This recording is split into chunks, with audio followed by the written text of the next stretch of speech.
A little while ago, a friend of mine sent me an Instagram post of this place called the Big Drift. It's a series of sand dunes set in the middle of bushland, about 3 hours southeast of Melbourne, near a place called Wilsons Promontory. So I packed up the 617 and my Hasselblad to see if I could go and get an image. The walk to the Big Drift is a very strange situation. You start off in standard Australian bush, and then suddenly you're in this British countryside for a while, before then heading back into Australian bush. I came across an echidna who was chowing down on some ants for lunch. He was not bothered by me in the slightest.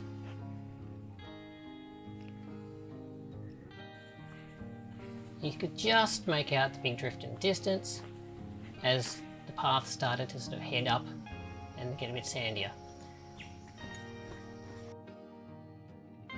After one final, quite steep track up, you go from bush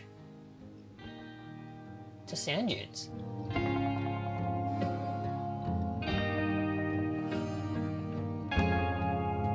I decided to wander around and find a composition first. So I got out my Magic Camera preview app and shot off a couple of different compositions until I found the one that I was happy with, which is this one here.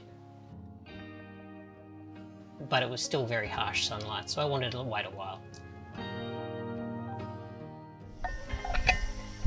Yeah, so I think I found my shot. The problem is it's still quite a bit brighter than I'd like. The sun's pretty much overhead, so there's no real shadows. So I might take a bit of a break, hydrate, go for a bit of a wander with my Hasselblad. I'll load up some black and white film, and yeah, go and see if I can get some shots. Meanwhile, just keep an eye on the sun, and as it starts to creep down, hopefully I should get some nice shadows. It'll come off the dead tree that is my composition, and just a nice little bit of detail. Yeah, in the meantime, a bit of a break.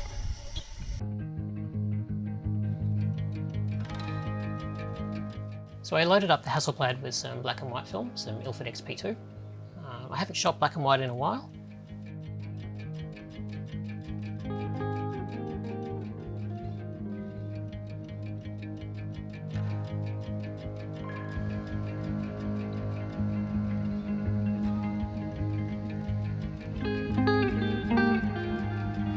I wasn't incredibly unhappy with the results, but I didn't get a lot of keepers.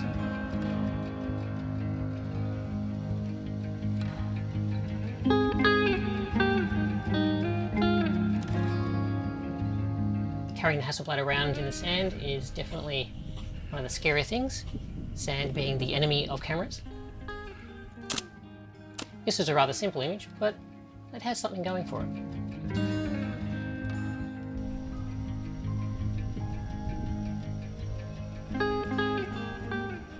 And I found this weird textured part of sand. It looked like it was from Mars or something.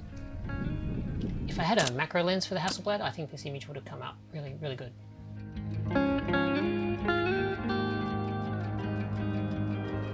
Decided to switch across to some Kodak Gold 200 film, which I've not had a lot of success with. So I decided exposing it at 100 instead of 200. So giving it an extra stop of light, which I thought might help.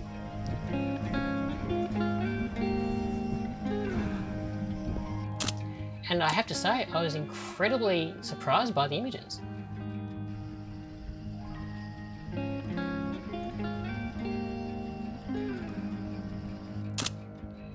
Easily the best work I've got out of Gold 200. With most of these images, if you show them to me, I would not have guessed that they were shot on gold. I would have probably thought maybe portrait. I'm not going to lie, I was probably humming the Dune theme the entire time I was walking around here. I'm not going to do it now. This image, whilst technically flawed, I really like for some reason. There's something about it.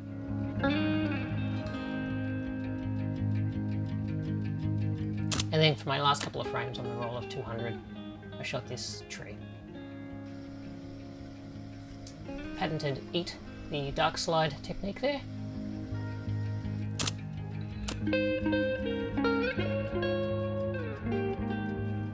And then it was time to head back to my composition. So I loaded up the film back for the 617 with some Ektar 100, my favourite film of all time. Slowly getting more comfortable with this camera. It's taking me less and less to do the simple things like loading film.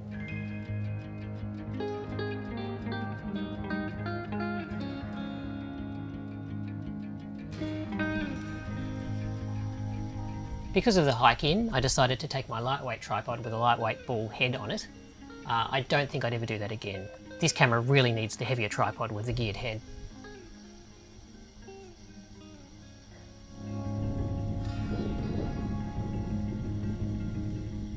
So I found my composition and set it up with the ground glass, image inverted and flipped. And then it was just a matter of waiting until the light hit.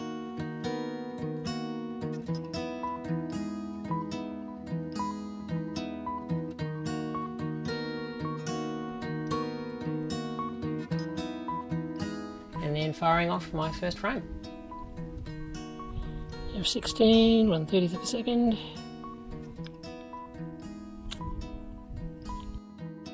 And there you have it. I have to say, I'm really happy with this image. I really wanted a stark image with not a lot going on in the frame. There's just enough happening with the dead trees, and then off in the distance you see the mountain ranges. And I was actually quite happy with the amount of cloud cover. Then just before sunset, there was a second composition that I'd found. I hadn't put as much effort into it, and it came out okay. Not perfect, but definitely passable.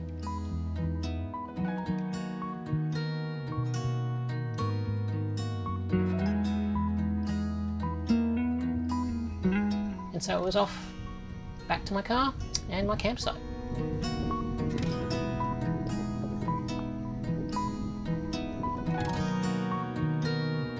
So, there you have it. Have to say, I'm getting a lot more comfortable finding compositions for 617, and at this rate, I may not even go broke before I find an image that I'm 100% happy with.